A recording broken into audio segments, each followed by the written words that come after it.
Dear friends, my heart is heavy with grief and exhaustion, but my job is to preach the good news, the gospel, God's glad tidings of justice and peace.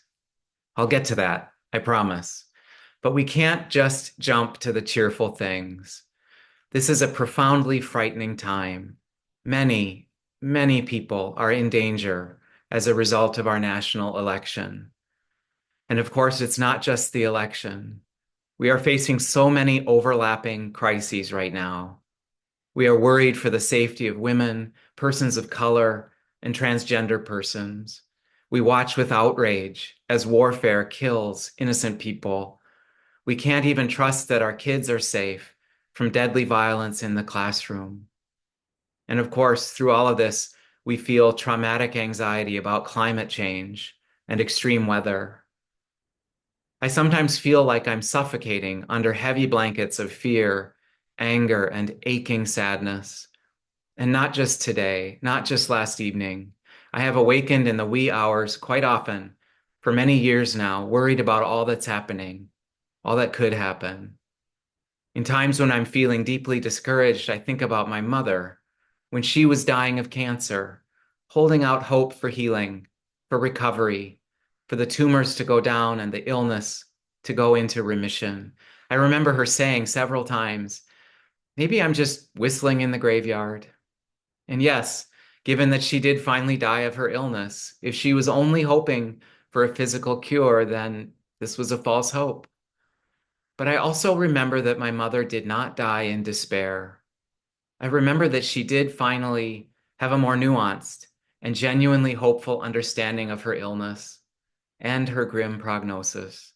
She understood that healing and curing are not the same thing, that one can die of an illness with serenity, with peace, and with confidence.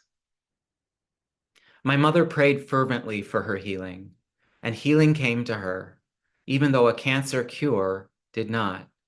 She wasn't whistling in the graveyard, a cynical term to describe false hope. She was singing in the graveyard. This I believe. This I know. And here's where I start my own song, in the graveyard of this troubled world. I think of our tweens and teenagers at St. Paul's serving as leaders in our neighborhood action ministry, asking intelligent questions, pointing the way to a collaborative, intergenerational community of faith.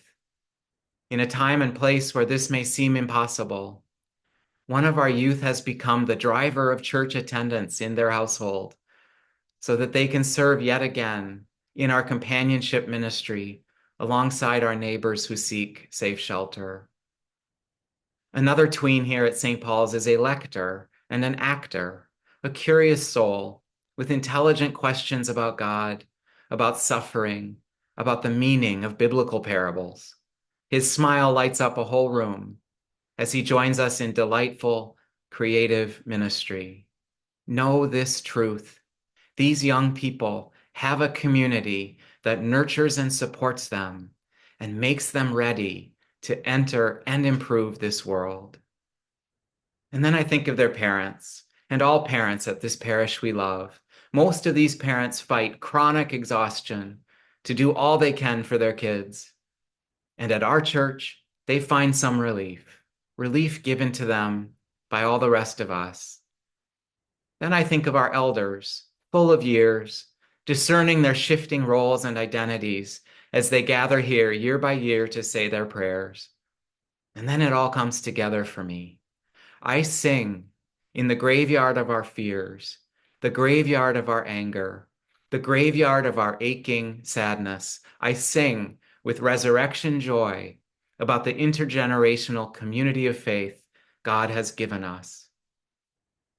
This is the source of authentic hope for me in these terrible times. God's answer to a collapsing world is communities with people of all ages working together, praying together, serving together, singing together. It has always been like this.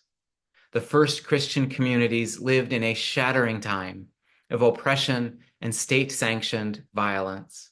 Most of the New Testament was written amid the ashes of Jerusalem, sacked by Rome without mercy. In the accounts and letters of our forebears, we see their worries about chaos and death. We hear their concern that Jesus wasn't coming back as quickly as they expected, as the first and second generations were beginning to die. Where is our hope? I hear them saying. I hear them crying out. Their hope comes from the Lord, the maker of heaven and earth, and that hope comes alive in their intergenerational house churches, their fellowship, their breaking of the bread, and their prayers. They eventually changed the world for the better, much better, simply by coming together and forming the world they wanted to live in.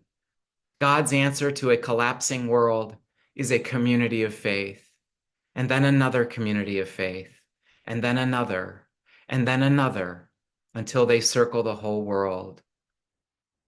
But I need to say one more thing about our faith, about Christianity. The first Christians lived in a world where their faith was universally unknown. The movement wasn't even yet called Christianity. They were a tiny sect in a backwater of the empire. But in our time, people cause great damage the world over by misappropriating Christianity for partisan political ends. They weaponize our faith, perversely using it to terrify and harass trans kids, to rationalize violence, to separate families and deport migrants, all while paying no heed to the devastation of the land, rivers, and seas. They call themselves Christians, but they ignore Jesus when he says, "Put your sword back into its sheath." They ignore God when God reminds God's people that they should welcome the stranger, for they themselves were strangers in the land of Egypt. And so we have more than one mission. Our primary mission given to us by God is not to win elections, but to cultivate this intergenerational community of faith for the health of our members and for the health of our neighbors. But a second mission is this: when we stand here in this corner of God's good world and preach Christ crucified and Christ resurrected, we reveal to the world an authentic Christian community. We reveal to the world the body of Christ as allies of all in harm's way, as partners in action and contemplation.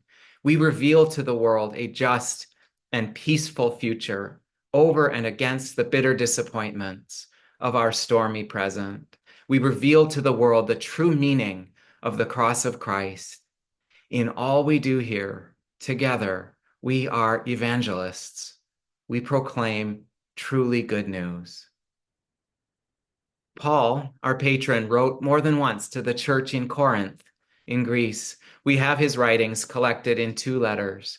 Paul is often impatient with the Corinthians, who found it all too easy to give in to the way of the world. In the world around them, the Corinthians saw injustice and inequality, and their own meal practices started to devolve. Wealthier, better connected people sat in better seats. A pecking order developed. They often lost sight of God's mission to change and save the world, one community of justice at a time. Paul encourages them, but he also upbraids them, takes them to task. He reminds them that the mission is difficult, but it truly does transform the world. In his second letter to them, Paul writes this: "But we have this treasure in clay jars, so that it may be made clear that this extraordinary power belongs to God and does not come from us. We are afflicted in every way, but not crushed, perplexed, but not driven to despair, persecuted, but not forsaken, struck down, but not destroyed, always carrying around in the body the death of Jesus, so that the life of Jesus may also be made visible in our bodies." You and I, we are the clay jars Paul is talking about. We are mortal.